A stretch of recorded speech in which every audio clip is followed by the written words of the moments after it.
get started.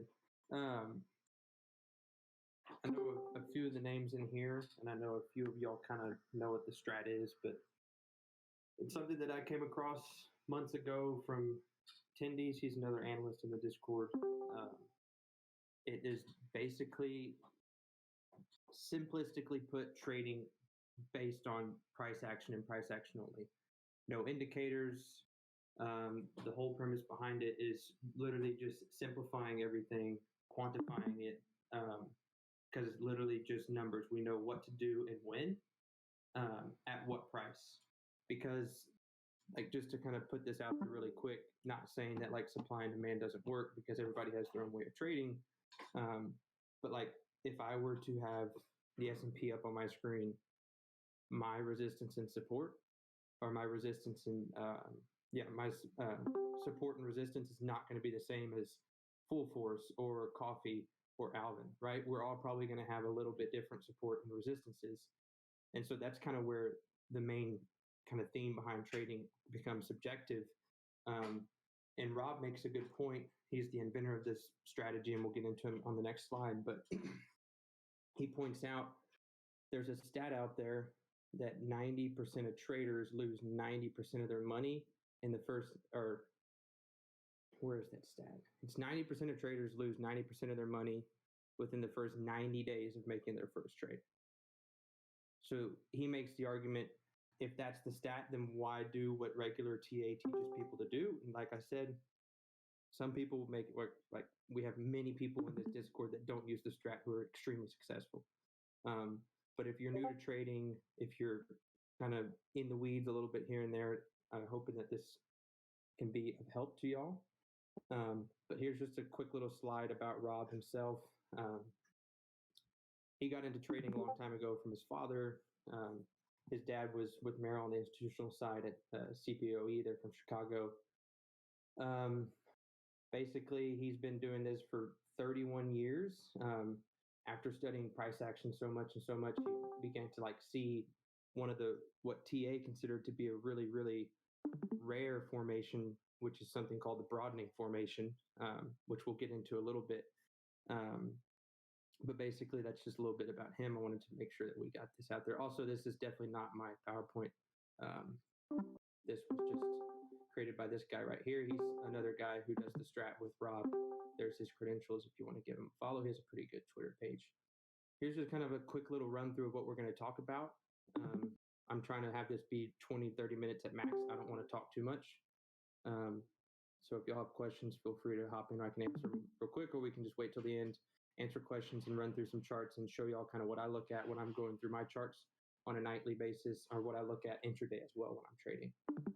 So here is the overview of the strat. Like I said when we first started, it's purely price action based, right? We know what to do, when to do, at what price, and targeting what price. And the big thing behind it is it focuses on using something called multiple time frame analysis, which we'll get into in a little bit as well. Like I said earlier, it's quantifiable, it's non-subjective, it's objective, right? That eliminates guessing by marking some aspects that we can tomorrow. And 2:30. Okay. Orion. Okay. Hey, Orion. Orion, can you mute? Thank you. All right. So this is basically the whole entire strat is the three scenarios: 1s, 2s, and 3s. And so the big thing about Rob is he's not like trying to predict what will happen, but it's more so reacting on what is happening within price, like in of itself. And then like he talks about, like it says there, in order to be prepared, you must have a plan of action. And he goes into the three total possible scenarios in which price can only do one of those three things. Super, super simple. But the whole thing, like I keep taking about, like trading, you have to have a plan. You have to have your entry. Where do you think you're going to take profit at? What's your stop loss? Like, those are the foundations to a successful trading strategy, and kind of building a foundation for becoming successful. And I think the strat really is something that simplifies that down to like bread and butter. So what are they? Okay. So when you're going from left to right looking at a chart, there's only, like I said, only three outcomes in which price can do. So, number one, scenario one is an inside bar. Now, a lot of people probably know what an inside bar is. It's literally when just the current candle, we'll get into some pictures here in a little bit, but when the candle you're on right now fails to take out both the previous candle high and low. Okay. So price can go inside and it can go inside and it can go inside. Eventually, though, we get what you call a two. Right here, a two up or a two down, just depends on the directional move of that candle. So a two up is a directional move to the upside, meaning this candle that we're on now took out the previous candle high, and that's it. A two down took out the previous candle's low, and that is it. It's basically showing who is in power, the buyers or the sellers. Okay, so we now know that a one has to go two eventually, right? So we eventually get a two, but what's a three? Okay, a three is an outside bar, which means this current candle takes out the previous candle's high and low. Okay, so it has to go two before it can go three. So an easy way to think about it is a failed two.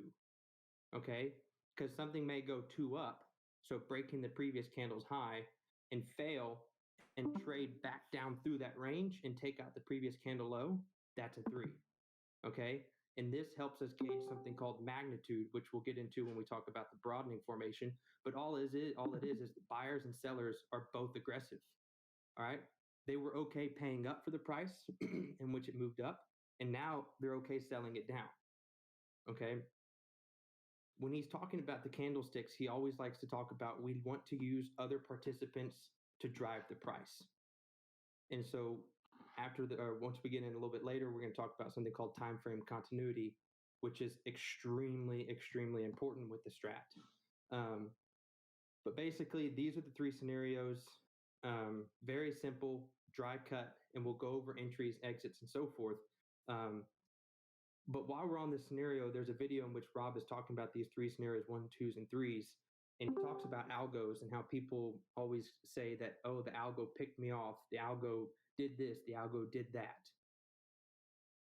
He claims, now, I mean, he has a lot more experience than I do. I mean, right? He's been in the business for over 30 years. He claims that the algos are quote unquote stupid, and you actually just only have to tell them three things. And it's one, what do you want to do? So what, buy or sell? When do you want it to do it? And how do you want to do it? At the bid or ask. So he claims that people who say that they're getting picked off by the algos is just plain and simple wrong, because who would make an algo to push price down or up against your position just to stop you out and then make it go the other way? He claims that's just stupid. What happens, though, is you're just a victim of something called price discovery, which is another part of these broadening formations, which we'll get into in a little bit.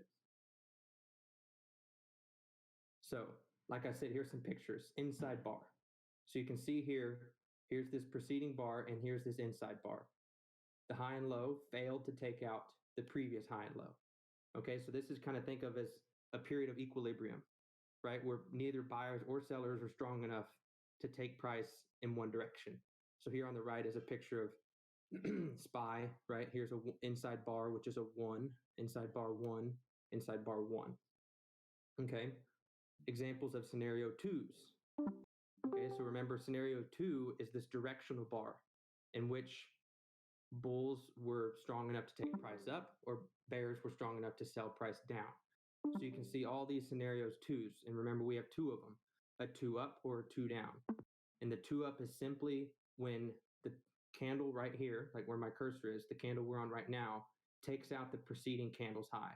So here's a 2 up, 2 up, 2 up, 2 up, 2 up, 2 up, 2 up, all this kind of stuff. So the bulls are in control there. And here we go 2 down. So price took out this candle low. 2 down, price took out this candle's low, and so forth. So just a directional bar. We have inside bar, fails to take out. We have the 2s. It's directional, 2 up or 2 down. Lastly, we have the threes. Okay, so this is when it takes out the preceding bar high and low. But remember, the threes have to have a 2 first. A 2 can go 3. You can't have a 3 without having a 2. Okay, so here on this chart, you can see here's a 3. Whether it took out the high first or the low first, I don't know. I can't tell by just looking at this chart.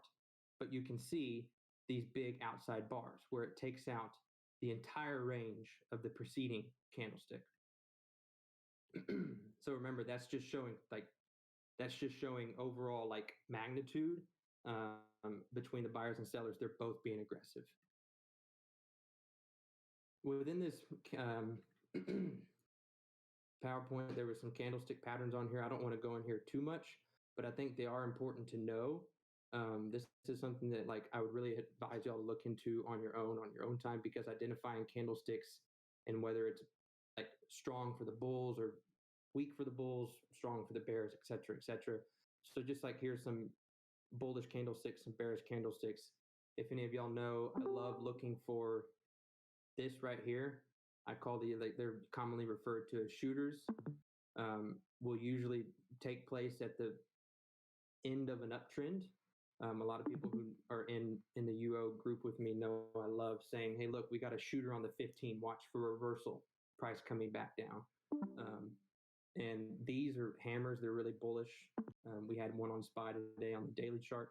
But going through and looking at your candlestick basics are really important, because then you can combine what this candlestick is forming with the strat. Okay, if I have this hammer right here where my cursor is, but it's 2 down, look at this. Maybe I can take this, what we'll get into here in a little bit is this reversal back to the upside, or maybe I can take this shooter, right, with a reversal back to the downside, which we'll get into the reversals.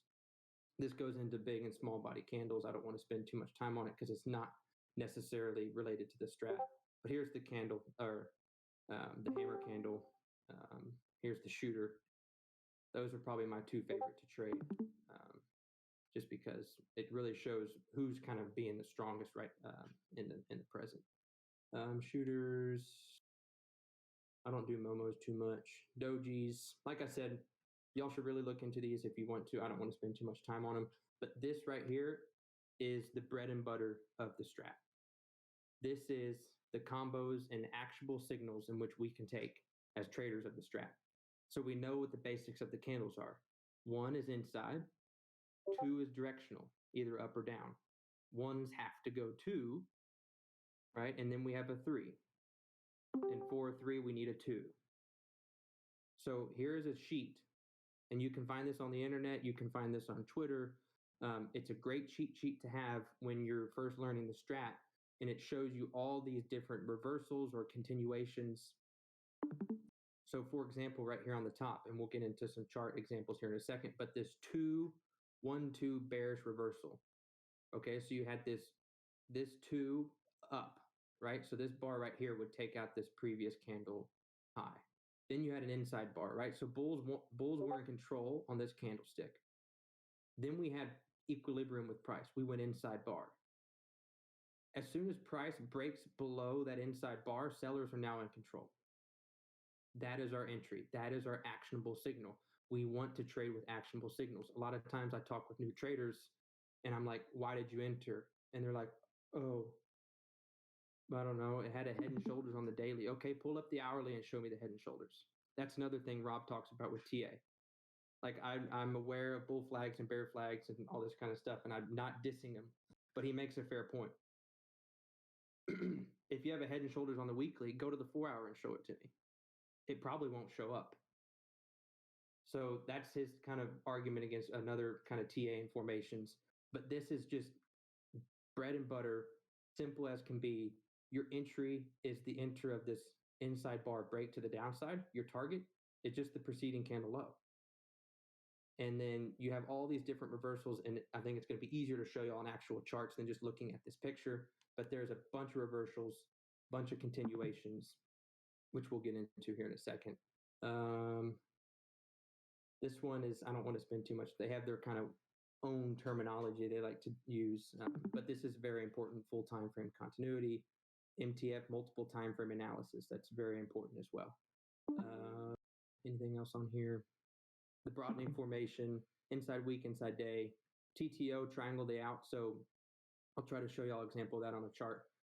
They call it corrective activity. But like think of like a bear flag or a bull flag being corrective activity, TTO, triangle day out. Moving on, reversals and continuations. Like I was saying earlier with the strat, the whole thing behind Rob's premise is that you want others to be driving we want other participants to drive the price for us, right? So we want to trade through previous ranges so that people who got in on those previous ranges can trade price for us. And so, like it says, the goal is to enter on reversals, is because if you're going against other traders, those other traders who are now getting out of their position is now pushing price in your favor. And I'll show it on a chart here in a little bit. It's kind of easy to think about. If people who went short through a previous range and prices continue to go down, and now price starts to move back up on a reversal, let's just call it a 2-2 reversal that we got into long. Well, what happens when price starts moving up? All these people who are short now have to cover. For you to exit a short position, you have to buy back your position. Okay, so now we're moving through this previous range to the upside, in which we're having other participants drive price for us.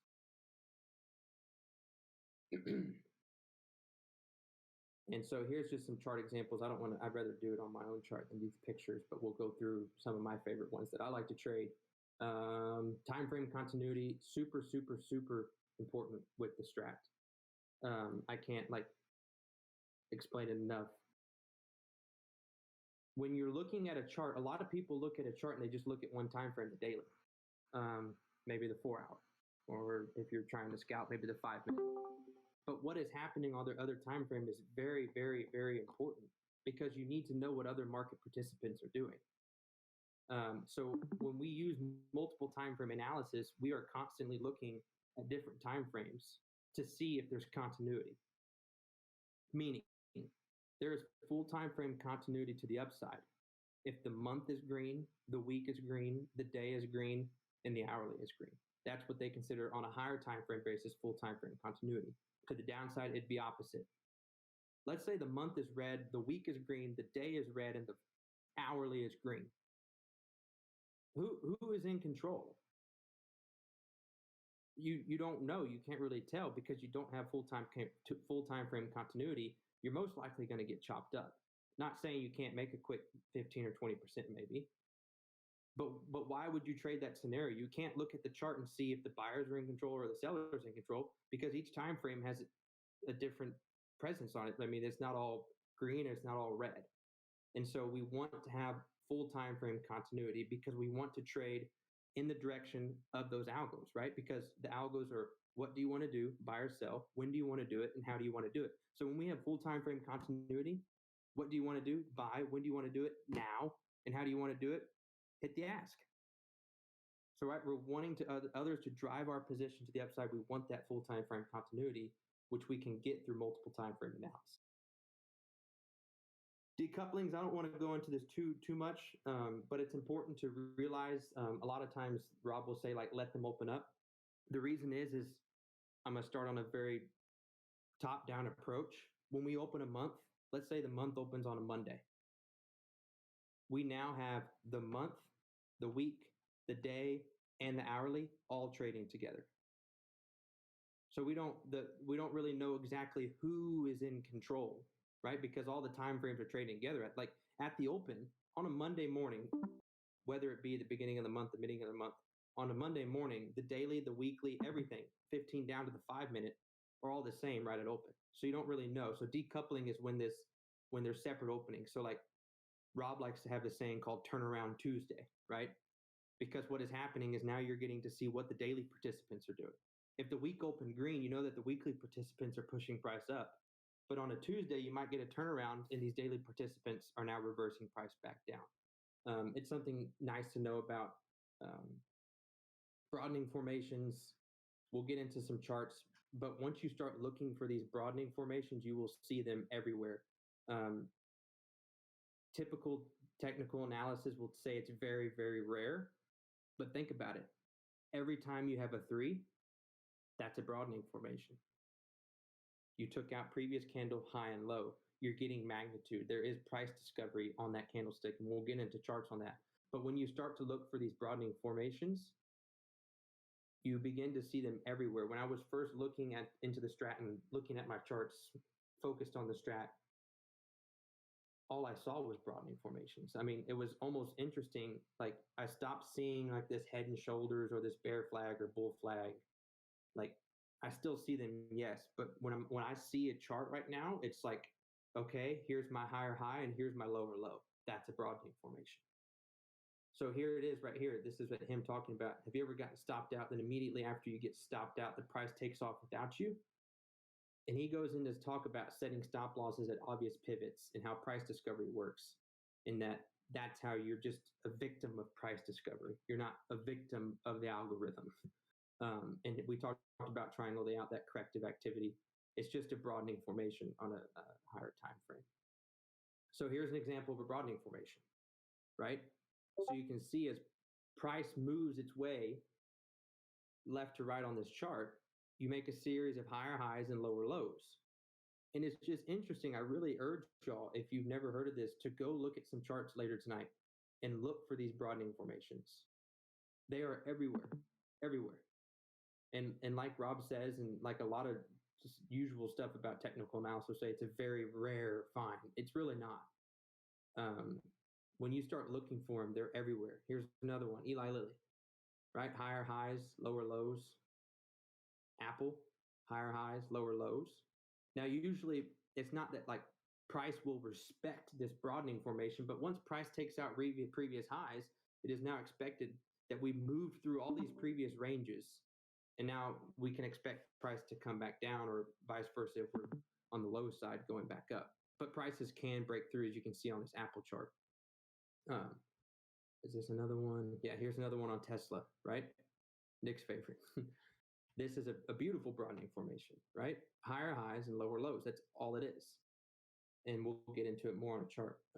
Pivots, these are these obvious pivots that people, kind of the theory is they place stops. Like if you're long, you're going to place your stop at like previous day lows because, as soon as that low gets broken, sellers are in control. Or if I'm short, I'm going to place my stop at previous day highs because now bulls are in control and vice versa. So this is very important when you're looking at first getting into the Strat is losing trades. Chopped up trading is scenario one. Remember the scenario one is this inside bar. Price is not doing anything. We don't want to trade that because we'll get chopped up. You may be able to catch a quick 10% or 15%, but why trade this when you can wait for an actionable signal either to the upside or downside and trade with time frame continuity? Scenario two going against you, let's say you took a reversal 2 up, but let's say it goes 3, right? Remember, 3 is a failed 2, so that's possible. And then a scenario 3 going against you, there are some trading reversals with this scenario 3, but time frame continuity going against you, like I said earlier, a red month, a green week, a red day, and a green hourly, right? Who's in control? Well, we don't know.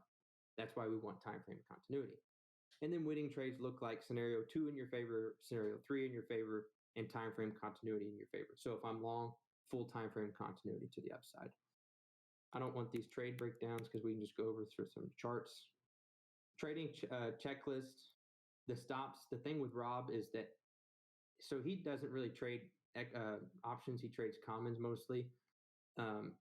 His rule of thumb is like if a position goes against you more than like 10 or 15 cents, cut it. He says that a lot of people will trade these ranges and they'll make the 10, 15, 20%. But what happens when the range breaks is they lose it all plus some.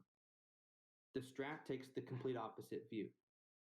And when you look at it some more and you start trading it, and I am one to account for this, we may take little bruises consistently, but once we hit it, boom, we hit a home run. I was talking with Tendies, another analyst in the Discord. I was 0 for 4 trades this morning. But I was looking at it some more because I keep my types so stop.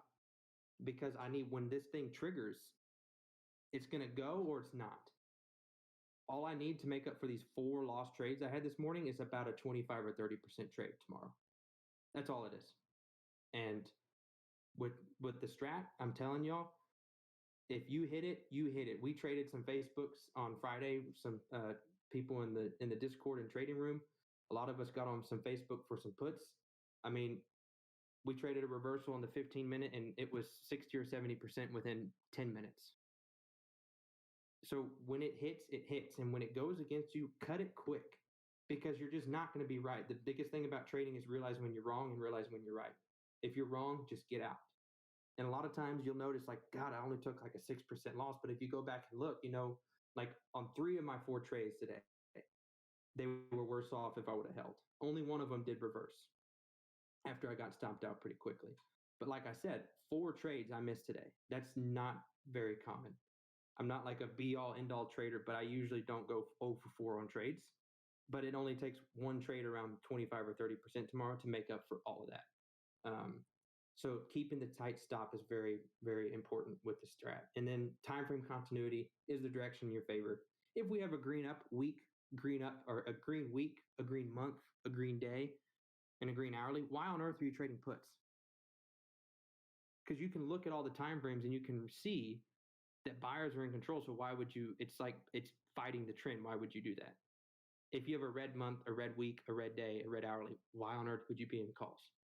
Okay, maybe for a quick 5% scalp until price quickly reverses against you and you're down 20%. So if you don't have time frame continuity, just don't trade it. There's multiple stocks and there's multiple setups. Finding the right one for you that checks all your boxes is what makes you a consistent and profitable trader.